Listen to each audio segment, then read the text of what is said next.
That night, when the door swung open by itself for the third time, and a white slip of paper slid into the room as if pushed by an invisible hand, Evan Torres understood that whatever was watching him was not human. It knew when he slept, when he woke, and most importantly, it knew exactly who he was. The most terrifying part was not the sound, but the silence that followed, a silence that seemed to wait for him to realise everything had only just begun. Evan Torres, 29 years old, lived through long business trips, drifting from one town to another. His job was audio engineering, fine-tuning sound for large conferences. Everyone thought it was a boring profession, and Evan himself always assumed hotel ghost stories were nothing more than clickbait. But Evan had one peculiar trait. He was so sensitive to sound that he could hear what others overlooked. A lock being flipped, a breath out of rhythm, a slow dragging across the floor. These tiny sounds had once saved his life in dangerous childhood moments back when he was a boy living under the Witness Protection Program, something he believed had ended long ago. No one knew that part of him. He hid his true identity carefully. When the company assigned him a trip spanning 3 states in a row, Evan sighed from exhaustion but packed his suitcase anyway. He had no idea this trip would open a chain of strange events, linking 3 hotels with a single shadow that always stayed one step ahead, leaving just enough of a trace for Evan to notice, but never a clear shape. The first hotel was Pine Lantern Inn. The moment he stepped into the lobby, Evan felt as if he had entered a place where time had stopped. The faded green carpet, the walls stained with mould, the air thick with the sense that someone was watching from a hidden corner he could never pinpoint. He was assigned room 304 at the end of the hallway. Gordon Hale, the elderly receptionist, spoke absent-mindedly and avoided Evan's eyes as if he were hiding something. The way he pronounced the room number made a chill run down Evan's spine. On the first night, Evan had barely put down his suitcase when he heard a faint shuffling beneath the door. A white slip of paper slid in, resting quietly on the carpet. On it was a single sentence: "I have seen you before." Evan jerked his gaze toward the peephole, but the hallway was empty. Silence flooded in again. Yet Evan clearly heard a broken, uneven breath, very soft, very close, and not his own. Nothing in the room seemed out of place, but the feeling of being watched did not leave. When he turned off the lights, hesitant footsteps echoed along the hallway. At the far end, a door closed by itself as if pulled gently by an invisible hand. Near midnight, he confronted Gordon, who turned pale when hearing the room number and whispered only one plea: "Do not open the window, no matter what happens." Back in his room, Evan found a drawer slightly open and an old photograph inside. It showed a man standing in room 304, but his face had been wiped completely white. On the second night, Evan looked out the window and saw a man standing motionless in the parking lot, staring upward. A gust of wind blew the window open, even though he had locked it. Another slip of paper slid inside. "Look behind you." That was the moment Evan knew he had to leave. He rushed downstairs. Gordon tried to hand him another key but could not explain anything. Evan left town before sunrise, carrying with him the chilling sense of being followed. The second hotel was Blue Ridge Lodge, cleaner and more modern, yet unnervingly empty. Lila Jennings, the night receptionist, wore a tired smile and eyes that looked accustomed to seeing things no one should. She told Evan about a guest who never checked in, but whose footsteps echoed outside the hallway every night. On his first night, Evan heard faint clicking at his doorknob, as though someone were testing it, bit by bit. Lila asked him to check the hallway cameras. The footage showed an empty corridor, yet the doorknob still turned, as if the hand was real, but the body was not.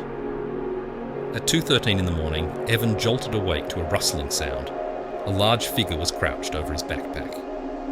Terrified, Evan whispered, "Who is there?"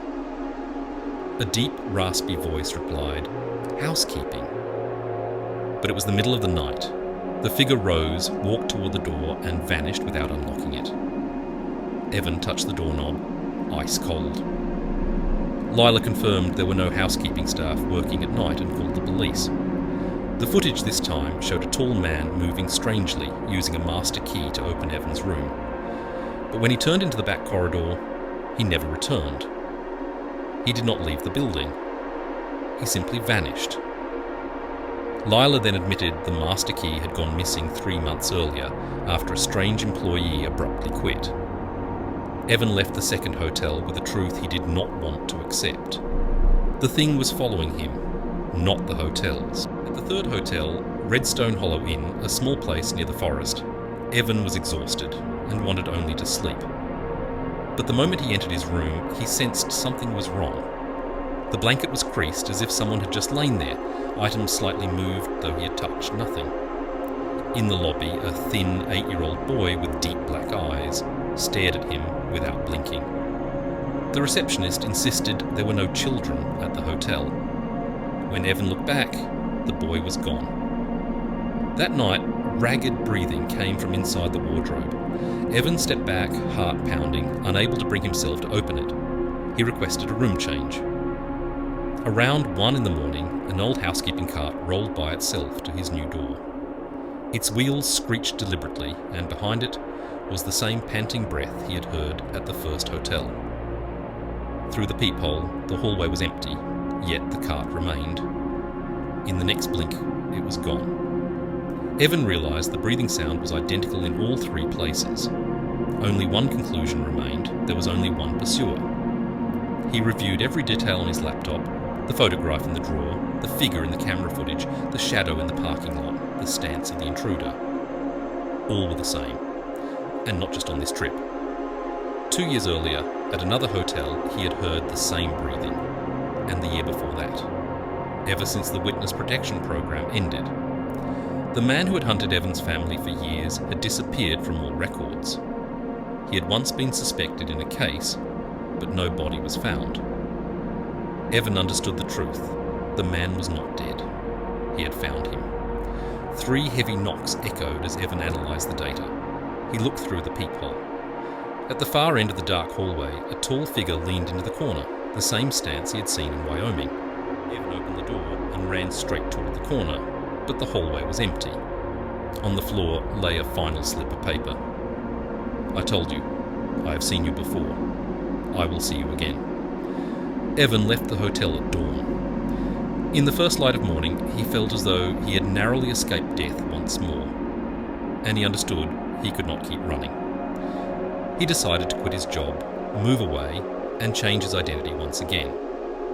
He knew the man would not stop. As Evan drove out of town, sunlight streamed through the windshield, gentle and peaceful.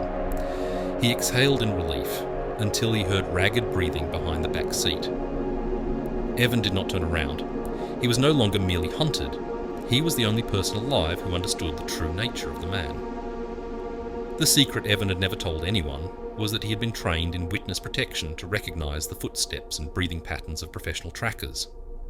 He knew the man was there, but this time he didn't run. When Evan switched on the car light, the back seat was empty. Only a new slip of paper. "I am closer than you think." Evan gripped the wheel tightly, strangely calm. He knew this confrontation had begun years ago and was only now entering its true phase. It was no longer a hotel ghost story. It was a battle between 2 people who knew too much about each other. To this day, Evan says he's still unsure whether the thing following him is human or not.